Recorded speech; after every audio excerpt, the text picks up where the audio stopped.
بسم اللہ الرحمن الرحیم۔ ناظرین اکرام، میں ہوں آپ کا میزبان شاہد اسلام۔ ناظرین، وطن عزیز میں آج کل صدارتی نظام کی بات ہو رہی ہے کہ پارلیمانی نظام کی جگہ صدارتی نظام کو نافذ العمل ہونا چاہیے۔ ماضی میں اگر دیکھیں تو پاکستان میں صدارتی نظام موجود رہا ہے، لیکن اس کی شکلیں مختلف تھیں۔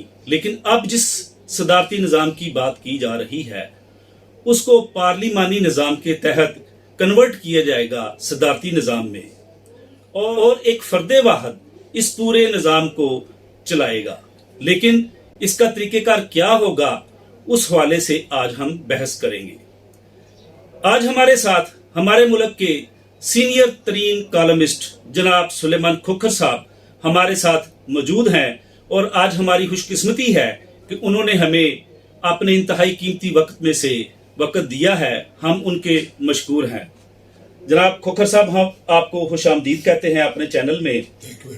ہمارے ملک میں آج کل صدارتی نظام لانے کی باتیں ہو رہی ہیں، کیا کہتے ہیں؟ کیا ماضی کا جو صدارتی نظام تھا اس حوالے سے، یا اب جو عمران خان کی حکومت صدارتی نظام لا رہی ہے، کیا فرق ہوگا؟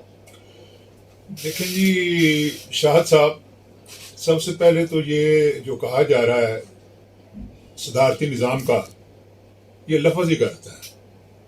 آپ بات کریں تو یہ ہے صدارتی جمہوریت۔ جس طرح پارلیمانی جمہوریت ہوتی ہے، اس طرح صدارتی جمہوریت ہوتی ہے۔ صدارتی جمہوریت میں M N A M P A کی طرح الیکشنز نہیں ہوتے۔ جو ملک کا سربراہ ہو اس کا ڈائریکٹ الیکشن ہوتا ہے، اور وہ بھی جمہوریت کی ایک شکل ہے۔ یا تو آپ کہیں کہ جمہوریت کو کوئی خطرہ ہے، صدارتی جمہوریت ہو یا پارلیمانی، جمہوریت کو تو کوئی خطرہ نہیں ہے۔ جہاں جن ملکوں میں صدارتی نظام ہے، کیا وہاں پر جمہوریت نہیں ہے؟ امریکہ میں صدارتی نظام ہے، فرانس میں صدارتی نظام ہے، وہاں پر کیا بڑی مضبوط جمہوریت ہے، وہاں پر تو کوئی ایسا مسئلہ نہیں ہے۔ باقی جو آپ نے فرمایا کہ ماضی میں جو صدارتی نظام رہا وہ صدارتی نظام تھا، صدارتی جمہوریت نہیں تھی۔ وہ ایکچولی اس میں سارے وہ مکمل طور پر مارشل لا تھے۔ ایوب خان کا صدارتی نظام تھا، یحییٰ خان کا ہو، ضیاء الحق کا ہو یا مشرف کا، جو کچھ بھی تھا وہ مارشل لا تھے۔ آپ ان کو صدارتی نظام نہیں کہہ سکتے۔ صدارتی نظام لفظ ہی غلط ہے، صدارتی جمہوریت آپ کہیں۔ جس طرح پارلیمانی جمہوریت ہوتی ہے اس طرح صدارتی جمہوریت ہے۔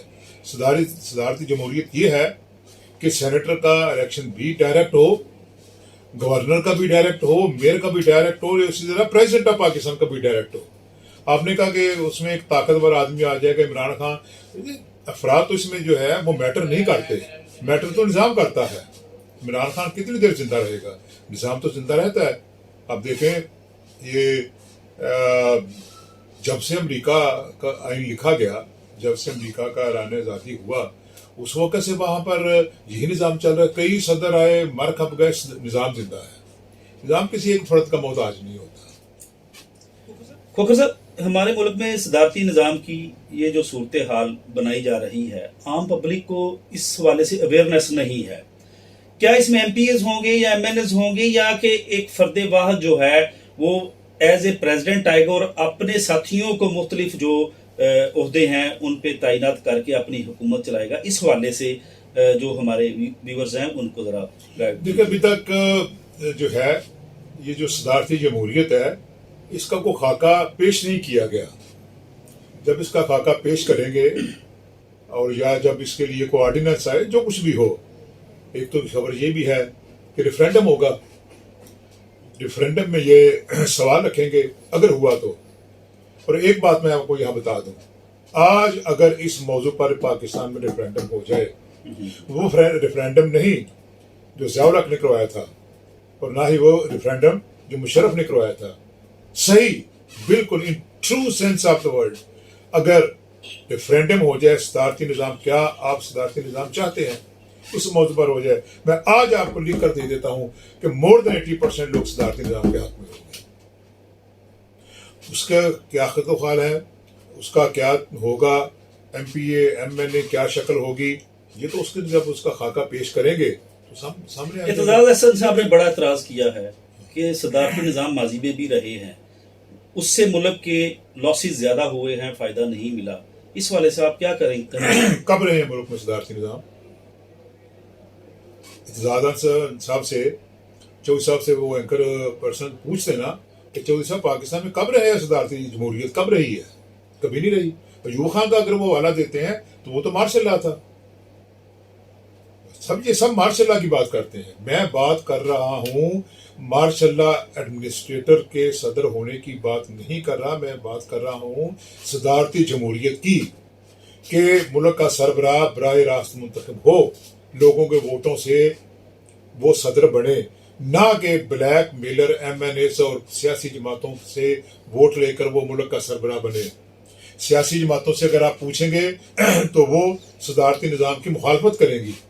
سیاسی جماعتیں اس لیے صدارتی نظام کی مخالفت کریں گی، ان کی بلیک میلنگ کے دروازے بند ہوتے ہیں، ان کا وجود تک ختم ہو جاتا ہے۔ جیسے چھوٹی آپ پارٹیاں دیکھیں، اگر کوئی پارٹی 2 یا 4 سیٹیں لے کر پورے پاکستان کی حکومت کو بلیک میل کر سکتی ہے، کر رہی ہے، کیا بھی ہے انہوں نے، تو اگر صدارتی نظام میں جب ان کا بوریا بستر لپیٹ دیا جائے گا تو وہ تو صدارتی نظام کو کبھی بھی سپورٹ نہیں کریں گے۔ ابھی تک آپ دیکھ لیں کسی سیاسی جماعت نے اس موضوع پر لب کشائی نہیں کی، نہ انہوں نے صدارتی نظام پہ کی ہے، نہ پارلیمانی نظام پہ کی ہے۔ ان کو اپنا وجود خطرے میں نظر آ رہا ہے۔ ایک سیٹ لیتے ہیں، رانا ثناء اللہ کا بیان آیا ہے، بڑی سخت مخالفت انہوں نے کی ہے، سب کریں گے۔ کہ اگر ایسا نظام لایا گیا تو یہاں جو ہے وہ کچھ اور ہی ہوگا، اس طرح کا چلو ہوگا کیا، وہ تو ایسے جو ہے نا، ایسے ایک مجہول آدمی باتیں کرتا رہے تو اس سے کیا کہا جا سکتا ہے۔ بات یہ ہے کہ وہ نون لیگ ہو، وہ کاف لیگ ہو، وہ پیپلز پارٹی ہو، وہ جماعت اسلام، کوئی بھی جماعت ہو، وہ اس لیے خراب ہے کہ اس کا وجود ختم ہو جاتا ہے۔ وہ کسی ایک، دیکھیں پورے پاکستان میں کوئی ایک جماعت ہے، کسی علاقے میں اتنی سی ہے، 2-3 سیٹیں وہاں سے لے لیتی ہے اور پوری حکومت کو بلیک میل کرتی ہے، ان کا وجود خطرے میں ہے، اور اسی لیے جو ہے وہ اس نظام کی مخالفت کرتے ہیں۔ آپ امریکہ میں دیکھیں، گورنر کا الیکشن ڈائریکٹ ہوتا ہے، صدر کا ہوتا ہے، میئر کا ہوتا ہے، وہاں کا جو لوکل باڈیز کا ہوتا ہے، کانگریس مین جو ہے سب، اور بڑا اچھا نظام چل رہا ہے۔ دوسرا یہ ہے کہ یہ نظام جو صدارتی جمہوریت ہے، اس پر قوم کے اخراجات بہت کم آتے ہیں۔ آپ دیکھ لیں کہ جب آپ کے M N A M P A's وغیرہ کا الیکشن ہوتا ہے، اس وقت کس طرح پانی کی طرح دولت بہائی جاتی ہے، اور پھر جب یہ اسمبلیوں میں جاتے ہیں تو وہی پیسہ جو ہے حکومتوں سے وصول کرتے ہیں، 10 گنا زیادہ ان سے وصول کرتے ہیں، بلکہ کرتے ہی رہتے ہیں۔ صدارتی نظام میں اس کی گنجائش نہیں ہے۔ صدارتی نظام میں کس سے پیسے لیں گے، کس کو بلیک میل کریں گے؟ جو پریزیڈنٹ آف پاکستان ہے وہ تو آپ اور میرے ووٹوں سے منتخب ہو کر آیا ہے۔ وہ جو بلیک میلرز ہیں، سیاسی بلیک میلرز، ان کا خاتمہ ہوگا اس دکانداری سسٹم سے۔ ختم، جن کے ڈیرے ٹھیکے ختم ہو جائیں گے۔ کیوں؟ جو پریزیڈنٹ آف پاکستان ہے، جسے پاکستان کو چلانا ہے، وہ تو آپ کے اور میرے ووٹوں سے منتخب ہو کر آیا ہے، وہ کسی ایم این اے کا ووٹ تو لے کر نہیں آیا۔ ہاں، جب وہ منتخب ہوتا ہے تو اس کو یہ حق ہوتا ہے کہ وہ اپنی ٹیم ساتھ لے کر آئے۔ اب اس کی کیا شکل ہوگی، اس کا کیا خاکہ ہوگا، یہ تو جب وہ اس کے بارے میں مزید کچھ بات سامنے آئے گی تو پتہ چلے گا۔ باقی چودھری صاحب نے جو کہا، اعتزاز صاحب نے، انہوں نے جو حوالہ دیا وہ صرف مارشل لا کا دیا، صدارتی نظام کا وہ نہیں ہے۔ جناب سلیمان کھوکھر صاحب، آپ کا بہت شکریہ، آپ نے اپنے قیمتی وقت میں سے ہمیں اپنا وقت دیا ہے۔ ناظرین اکرام، ریاست مدینہ کی بات عمران خان صاحب کرتے ہیں، انہوں نے شاید محسوس کیا ہے کہ ریاست مدینہ بنانے کے لیے کافی جو ہے وہ ان کی راہ میں روڑے اٹکائے گئے ہیں، اور وہ روڑے اب اسی طرح ہی دور ہوں گے کہ صدارتی نظام کو لایا جائے، اور عمران خان صاحب سمجھتے ہیں کہ صدارتی نظام لانے سے ہی جو ہے وہ پراپر طور پر ڈیلیور کر سکتے ہیں۔ ناظرین، اپنے اس چینل کو سبسکرائب کر لیں، مستقبل میں مزید اچھے سے اچھے پروگرام پیش کیے جاتے رہیں گے۔ پاکستان زندہ۔